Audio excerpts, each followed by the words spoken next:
மத்திய அரசு ஊழியர்களுக்கு ஏப்ரல் 1ஆம் தேதி முதல் ஒருங்கிணைந்த ஓய்வூதிய திட்டம் அமல்படுத்தப்படும். மத்திய அரசு ஊழியர்களுக்கு என்பிஎஸ்க்கு பதிலாக யூபிஎஸ் கொண்டு வரப்படுகிறதா?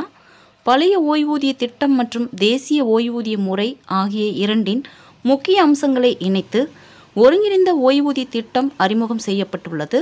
யூபிஎஸ் அதன் ஊழியர்களுக்கு குறைந்தபட்ச ஓய்வூதியத்தை உறுதி செய்யும் பழைய ஓய்வூதிய திட்டத்தை செயல்படுத்த வேண்டும் என்று ஊழியர்கள் நீண்ட நாட்களாக கோரிக்கை விடுத்து வருகிறார்கள். ஊழியர்களின் கோரிக்கைகளை நிறைவேற்ற என்பிஎஸ் மற்றும் ஓபிஎஸ் இடையே மத்திய அரசு ஒரு தீர்வை கண்டறிந்துள்ளது. அரசாங்கத்தின் யூபிஎஸ் ஊழியர்களுக்கு குறைந்தபட்ச சம்பளத்தை உத்தரவாதம் செய்யும்.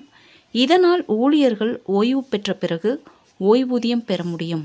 மத்திய அரசால் செயல்படுத்தப்படும் யூபிஎஸ் குறைந்தபட்ச ஓய்வூதிய உத்தரவாதத்தை கொண்டிருக்கும். இதில் மத்திய அரசு ஊழியர்களுக்கு ரூபாய் 10,000 குறைந்தபட்ச ஓய்வூதியத்திற்கான உத்தரவாதம் கிடைக்கும்.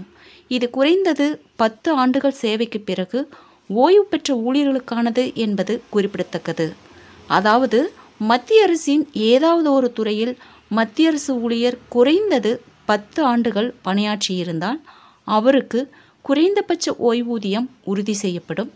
இதற்கு பிறகு ஊழியருக்கு மாதத்திற்கு குறைந்தது 10,000 ரூபாய் ஓய்வூதியம் உறுதி செய்யப்படும்.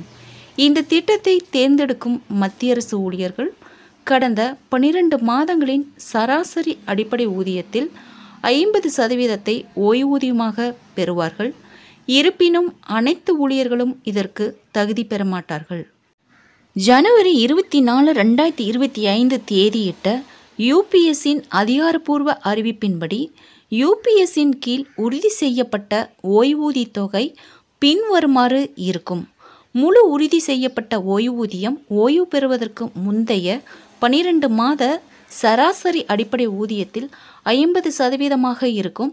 இருப்பினும் முழுமையான உறுதி செய்யப்பட்ட ஓய்வூதியம், அதாவது கடந்த 12 மாதங்களின் சராசரி அடிப்படை ஊதியத்தில் 50% தொகை குறைந்தபட்சம் 25 ஆண்டுகள் தகுதி வாய்ந்த சேவையை முடித்த ஊழியருக்கு மட்டுமே வழங்கப்படும்.